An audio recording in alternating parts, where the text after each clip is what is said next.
All right, so welcome. Let's do the papers this morning for a Monday. It's the final Monday in the month of August. Let's find out what the first two-thirds of the year has had in store for us and what we should be looking forward to. Mary, of course, is joining me for the paper review. So, Mary, Absolutely. I'm going to be starting from the Punch newspaper this Okay. morning, and we have the big headline, Cameroon Dam Opening. Evacuate to prevent deaths, FG says. Warn flood-prone communities. NEMA advises governors on evacuation. Nasarawa, Taraba set up IDP camps. Others Anambra orders evacuation in affected areas. Flood sweeps away 2 children, so it's already begun. I'll come back to that. Let me take the other headlines for the paper. Servicing debt with 90% revenue path to destruction, Tinubu tells NBA. And banks, 18 others, fine 125 million naira for late filings. Senators aid, murder cases take time to resolve, police reply family. And I am loyal to Obaseki, still want to be governor, says Shribu. Now let's go back to the big headline for the Punch newspaper about the flood and the dam being reopened in Cameroon. Now, note I said reopened. This might be about the third time that this is happening, and it seems to be an annual thing. I come from Ideze in Delta State. Ideze is a small community, linear community in Erie, and it's also prone to flooding. And I think more than just 3 times this has happened, and it's really, really bad. Now, these people have established their lives in these places. And when I see the pictures that come back, they're very, very heartbreaking. I do not know whether the amount of times that we've had this instance has been enough for the government to put measures in place to help perhaps redirect or in some way help these communities that suffer. I don't know if enough has been done, is what I'm saying. And it really is a very sad situation. It is sad. It's really sad because it is not a natural disaster. One can say, okay, maybe all these wildfires that some countries experience, yes, they are likely to happen, but at the same time, they trigger and that's it. But in the case of the dams, I find it worrisome that a solution hasn't been found. When I saw Cameroon Dam this morning, my first thought was again, because we know how much of an opera that cost just last year. Same as the year before. Funny thing is, in their case, this is to help circumvent certain issues on their side. So that means they've taken care of their conditions. Yes. Here in Nigeria, what's kept us so long? Why haven't we had apparatus in place? As- I as- commend the government for actually putting together IDP camps and all of this and everything. But for me, it still seems like, okay, we'll just put up these IDP camps. Of course, you know what goes into IDP camps. Somebody's definitely making money out of it. Exactly. You know, People are not feeding as well as they should, and the quality of life. And let's not forget again, that means more farmers out of the farm. Exactly. Which of course will affect. With So security. the ripple effects are actually huge. all right, let's move on now. We move on to the Daily Trust, which you have, Mary. Okay, don't you? the Daily Trust newspaper has this.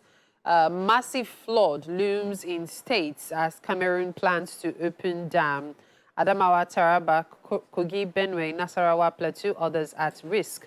Water volume higher than last year's. Wow. That's coming from the minister.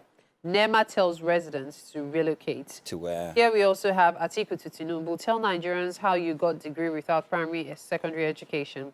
Katsina, rising bandits attacks worry residents. LG tussle. Plateau Council workers commence indefinite strike over fears of attacks. Here we also have the semi-big one here. Intrigues, controversies over Nigeria's foreign reserves. Why did CBN borrow $15 billion? Import capacity under threat. Up here we also have no more debt servicing with scarce revenue. That's coming from the president. And oil theft, militants, pirates flee as NAF airstrikes hit camps. Finally, NSCIA, CAN unveil code of conduct for clerics, say Nigeria not battleground. Okay, so the one people have been really talking about is this issue of the foreign reserve. Yep. It's actually been trending with people saying, how can our foreign reserve be that low and all? Well, It's simple. Nigeria is not producing anything lately.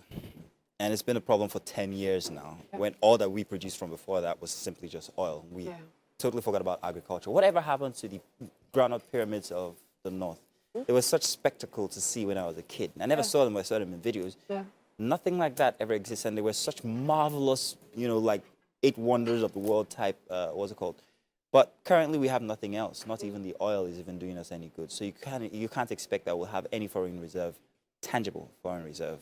You know, someone was talking about, she's in Korea, and she was talking about how it's 1,000 naira to 1,700 Korean won. Wow. And the fact is, their lifestyle, the quality of life there is a whole lot better. And so you would even think the exchange rate should be like through the roof. I think we are too dollarized as a nation. Dollarized. And poundrized, if there's any such word. And that's a major problem. Yeah, that's a major problem. We calculate everything based on dollar, forgetting that Naira is our currency, and we should be looking to strengthen it. I wanted to jump on that, but we have little time, so I'm going to move to our final paper. The Daily Sun this morning has these headlines. Maybe some of them might be similar.